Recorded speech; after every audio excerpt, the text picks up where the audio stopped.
நான் இப்பொழுது 12ஆம் வகுப்பு படிப்பை எழுதி முடித்து தேர்வு முடிவுகளுக்காக காத்திருக்கிறேன். இன்றைக்கு நான் பேச வந்திருக்கும் சிறுகதை யானை டாக்டர். இதனை எழுதிய எழுத்தாளர் ஜெயமோகன் ஆவார்.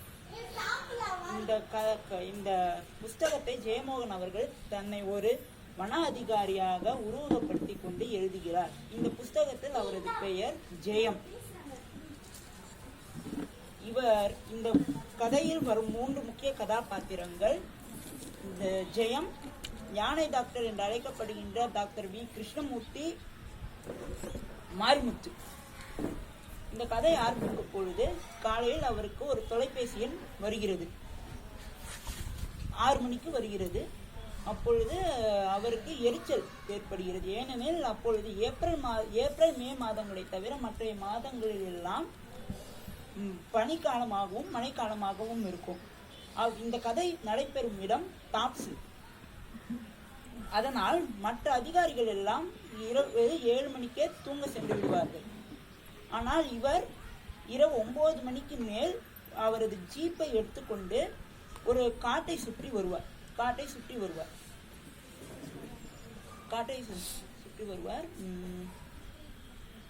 அதனால் இவர் இரவு தூங்குவதற்கு காலம் தாமதமாகிவிடும். காலை எழுந்திருப்பதற்கும் காலம் தாமதமாக தான் எழுந்திருப்பார். அதனால் இவருக்கு காலை 6 மணிக்கு தொலைபேசி அழைப்பதால் இவருக்கு ஒரு எரிச்சல் ஏற்படுகிறது. அவரு தொலைபேசி எடுக்கிறாரு. அப்பொழுது அவரது நண்பர் தில்லியிலிருந்து பேசுறாரு. அவருக்கு பேர் ஆனந்த். சொல்றாரு ஏன்டா இன்னும் எழுந்திருக்கலான்னு கேட்குறாரு. ஆமா, இன்னும் நான் எழுந்திருக்கல, கொஞ்சம் நைட்டு லேட் ஆயிடுச்சு, நான் தூங்குறதுக்குன்னு சொல்லுவாரு. அப்போ ஜேம்ஸ் ஆனந்த் சொல்வாரு, நம்ம இவ்வளவு நாள் உழைப்புக்கு ஏற்ற பலன் கிடைச்சிருச்சுரா. நீ டாக்டர் கேவை பத்தி கொடுத்த குறிப்புகள் கல்ச்சரல் மினிஸ்டர் ரொம்ப ஆனந்த பரவசத்துக்கு உள்ளாக்கிடுச்சு. அவர் கீழே வேலை செய்யற அமைச்சர்களும் ரொம்ப பரவசமாயிட்டாங்க. அதனால பத்மஸ்ரீ விருது கொடுக்கிற லிஸ்ட்ல அவரோட பேரை சேர்த்திருக்காங்க. அதை அவரே அவரோட வீட்டுக்கு கூப்பிட்டு சொல்றாரு. இவருக்கு இந்த ஜெயமுக்கு ரொம்ப சந்தோஷமாயிடுது. ரொம்ப சந்தோஷத்தோட ஆனந்தத்தோட உச்சக்கட்டத்துக்கே போயிடுறாரு. அப்போ நன்றிடான்னு சொல்லுவாரு. அப்போ இவர் ஆனந்த் சொல்வாரு, எனக்கு நான் தான் உனக்கு நன்றி சொல்லணும். ஏன்னா நீ எனக்கு வேலை கொடுத்துருக்க. நம்ம செய்யறது எதுவும் ஒரு எடுப்படி வேலை தான். நம்ம படித்த படிப்புக்கும் நம்ம செய்கிற வேலைக்கும் சம்மந்தமே இல்லாமல் இருக்கு. ஆனால் நீ கொடுத்த வேலை என் படிப்பு சம்மந்தமாக இருந்ததுனால உனக்கு நான் தான் நன்றி சொல்லணும்னு சொல்லுவார். அப்போ அவர் கொஞ்சம் அழுகுற மாதிரி போவார். இவர் உடனே ஜேம்ஸ் சொல்வார், ஏன்டா அழுகுறியான்னு கேட்பாரு. இல்லை, நீ வெயிட் ஆஃப் போனேன்னு சொல்லிடுவாரு ஆனந்த். அப்புறம் இவர் ஆனந்தோட உச்சகட்டத்தில் என்ன பண்ணுறதுன்னு தெரியாமல் இருக்கும். நேராக குளிச்சுட்டு பல்ல தேய்ச்சிட்டு அந்த பத்மஸ்ரீ விருது அறிவிக்கப்படுற நேரத்துக்கு இவர் டாக்டர் வியோட இருக்கணும். அவங்க மாலை 5 மணிக்கு செய்திகள் அறிவிப்பாங்க. அந்த நேரத்தில் அவர் டாக்டர் வியோட இருக்கணும்னு நினச்சிக்கின்னு போயிடுவார். ஜீப் எடுத்துன்னு கிளம்புவார். அப்போ போற வழியில ஒரு மரம் பார்ப்பார். அந்த மரத்து மேல ஒரு கருங்குரங்கு இருக்கும். அது ஒரு கண்காணிப்பு வீரன். அந்த கருங்குரங்கு இவரை பார்த்ததும் கும் கும் கும்னு சத்தம் போடும். குப்புன்னு சத்தம் போடுது. அதனால அது கீழே இருந்த குரங்குகள்லாம் அவருக்கு அது மேல ஏறிடும். மரம் மேல ஏறி போயிடுங்க. அவரு தாண்டி போக அந்த சத்தம் குறையுது. குறைஞ்சி நின்று போயிடும். அவர் போயிடுவார். போகும்போது ஒரு இடது பக்கத்துல ஒரு பாதை திரும்பும். அது ஆங்கிலேயர்கள் 100 வருஷத்துக்கு முன்னாடி கட்டின பாதை. குதிரைகள் போறதுக்கான பாதை. ஜீப்பே அதுல கொஞ்சம் கஷ்டமா தான் போகும். பைக்ல போக முடியாது. ஆனா அந்த பாதையோட இடத்துல முடிவுல இருக்கிற இடம் தான் இவரோட வாழ்க்கையில ரொம்ப முக்கியமான இடம். ஏன்னா அங்கதான் முதல்ல டாக்டர் வியை சந்திச்சிருக்காரு. முதல் தடவை சந்திச்சாரு. அந்த கதை என்னன்னா, இவர் 2 வருடங்களுக்கு முன்னாடி யூபிஎஸ்சி எக்ஸாம் எழுதிட்டு வனத்துறை அதிகாரியாக சேர்ந்திருக்காரு. பணிக்கு சேர்ந்திருக்காரு.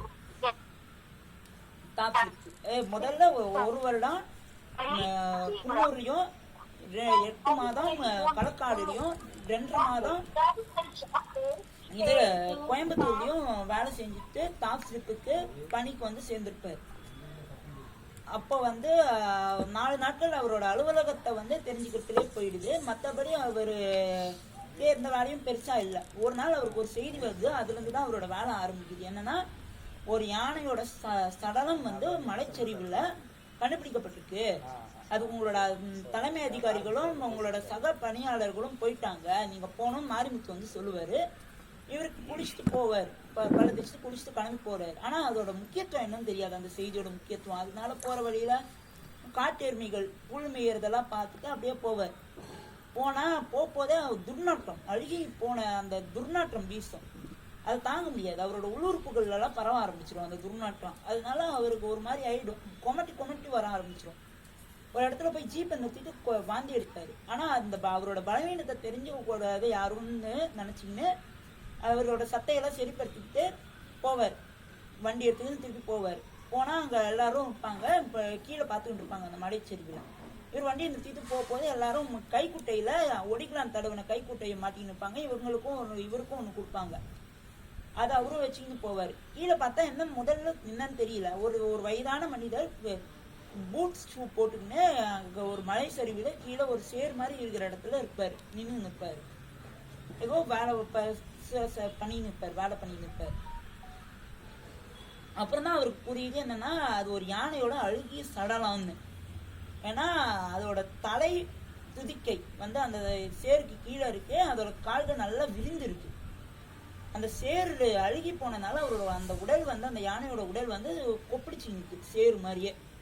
அப்புறம் உத்து பார்க்க போது தான் தெரியும் புழு இருக்கும். புழுக்கள் டாக்டர் கே மேல ஏறுது. அதை தட்டி விட்டுன்னு வேலை பார்ப்பாரு. ஆனா இது அவரால் தாங்கிக்க முடியாது. கொஞ்சம் ஒரு 4 அடிகள் பின்னாடி எடுத்து வைப்பார், மயக்கம் போட்டு விழுந்துருவார் தாங்க முடியாம. அப்புறம் அவர் ஜீப்ல கூட்டிட்டு போவாங்க. அப்போ எழுந்திருப்பாரு, திருப்பி வாந்தி வரும், அதை திருப்பி எடுத்துருவார், ஒரு ஆள் மேலேயே இருப்பார். அப்புறம் திருப்பி மயக்கம் வந்துடும். அவர் கூட்டு போய் அவரோட வீட்டுல படுக்க வச்சிருவாங்க. அப்புறம் எழுந்திருப்பாரு. அப்ப மாரிமுத்து கேட்பாரு, டீ வேணுமா சார்ன்னு கேட்பாரு. இல்லை வேண்டாம்னு சொல்லிடுவாரு. அவரோட மனசை வந்து வேற பக்கம் திருப்பலாம்னு நினைப்பாரு. ஆனா அது திருப்ப முடியாது. ஏன்னா அந்த யானையோட அழுகிய சடலமே வந்து அவரோட கண்களுக்கு முன்னாடி வந்துக்கினே இருக்கும், புழுக்களும் வந்துக்கினே இருக்கும். அதனால அவருக்கு ஒரு மாதிரி இருக்கும். திருப்பி மயக்கம் வந்துடும், மயக்கம் போட்டு விழுந்துடுறாரு. நள்ளிரவு நேரத்துல எழுந்திருக்கிறாரு. பார்த்தா அவரை சுத்தி கொசுவலைய மாரிமுத்து வந்து போட்டு போயிருப்பாரு. அந்த கொசுவலையெல்லாம் நீக்கின்னு வருவாரு. பசி, ரொம்ப பசியில இருப்பாரு. போயிட்டு சாப்பாடு வச்சுட்டு போயிருப்பாரு மாரிமுத்து. சாப்பாடு சாப்பிடுவார். 4வது முறை சாப்பிடும் போது திருப்பி அது புழுக்களா தெரியும். அதுலயே திருப்பி வாந்தி எடுத்துருவாரு. அதனால அவருக்கு திருப்பி மயக்கம் வந்துடும். திருப்பி போய் படுத்துருவாரு. ஒரு மாதிரி இருக்கும், திருப்பி போய் படுப்பாரு. அடுத்த நாள் காலையில எழுந்திரிச்சு பல்ல தேய்ச்சிட்டு குளிச்சுட்டு அலுவலகத்துக்கு, வன அதிகாரிகள் அலுவலகத்துக்கு போவார்.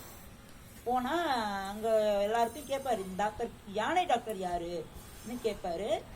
யானை டாக்டர் யாருன்னு கேட்கும் போது ஒவ்வொருத்தவங்க ஒவ்வொரு கதை சொல்லுவாங்க. அதாவது யானை டாக்டர்ன்றவர் வந்து 30 வருடத்துக்கு முன்னாடி பணிக்கு வந்து தாசில்ல வந்து சேர்ந்திருப்பாரு. முதல்ல எல்லா விலங்குகளுக்குமே ஒரு மருத்துவராக தான் இருப்பாரு. அப்புறம் யானைகளுக்குனே தனிப்பட்ட மருத்துவராக அவர் தன்னை உயர்த்தி கொண்டிருப்பாரு. அப்புறம் ஒரு காலகட்டத்துல அவர் அளவுக்கு யானைகளுக்கு சிறப்பா மருத்துவம் பார்க்க முடியாத அளவுக்கு வந்ததுக்கு அப்புறம் அவரை தான் எல்லா யானைகளுக்கும் மருத்துவம் பார்க்க வைப்பாங்க. நம்ம நாட்டில் இருக்க யானைகளுக்கு மட்டும் அல்லாமல் வெளிநாடுகள்ல இருக்கும் யானைகளுக்கும் அவர் தான் மருத்துவ ஆலோசகர். 1000க்கும் மேற்பட்ட யானைகளுக்கு அறுவை சிகிச்சை செஞ்சிருப்பாரு. 300க்கும் மேற்பட்ட யானைகளுக்கு பிரசவம் பார்த்திருப்பாரு. 100க்கும் மேற்பட்ட யானைகளுக்கு சவ பரிசோதனை அல்லது போஸ்ட்மார்ட்டம் பண்ணியிருப்பாரு.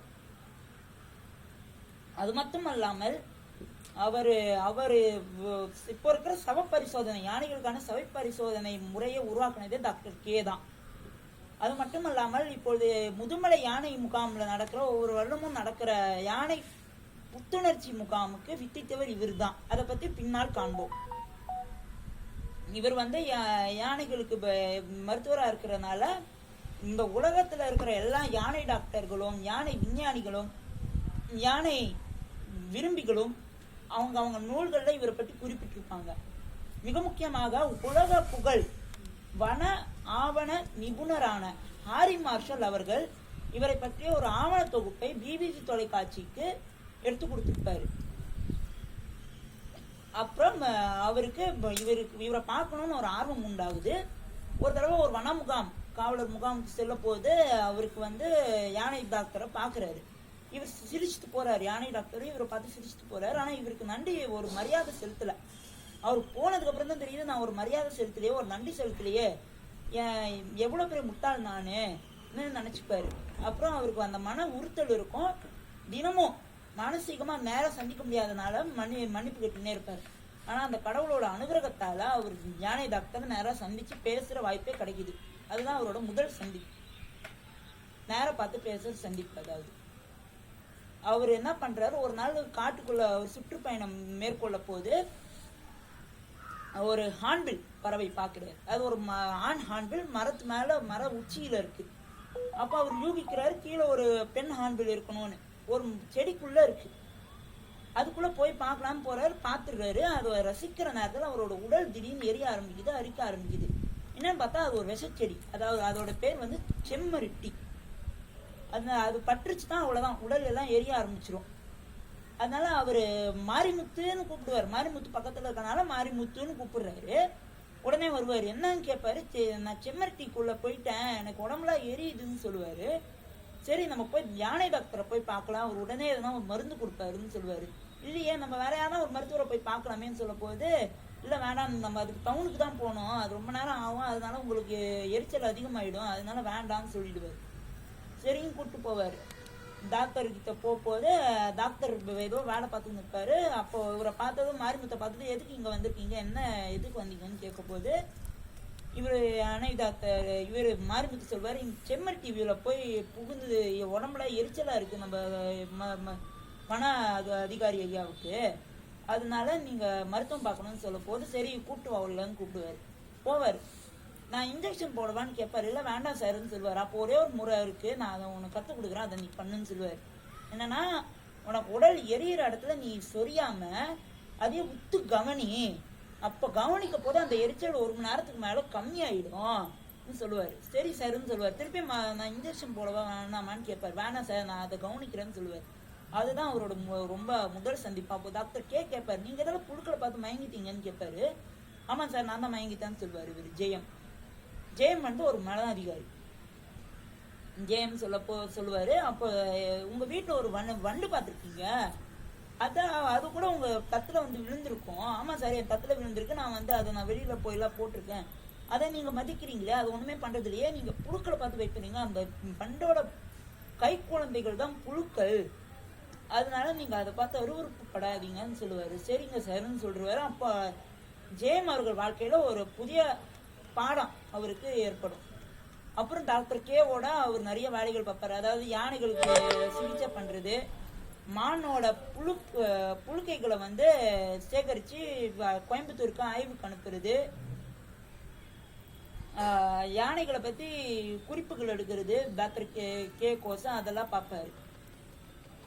அப்போ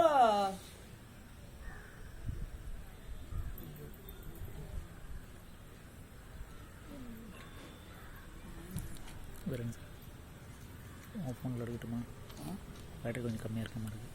பேட்டரியா?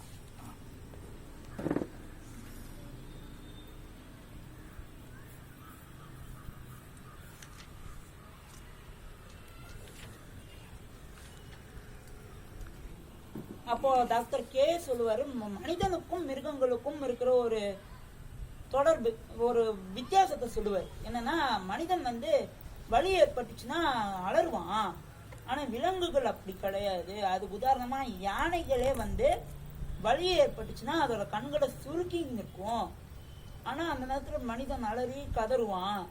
அதே மாதிரி ஜெயம் சொல்லுவாரு, ஆமா சார் நான் மாட்டுக்கு பிரசவம் பார்க்கறத நான் பார்த்துருக்கேன். அப்போ வந்து கண்ணு வந்து விரிஞ்சு இருக்கும், மாடுகள் கண்ணு விரிச்சு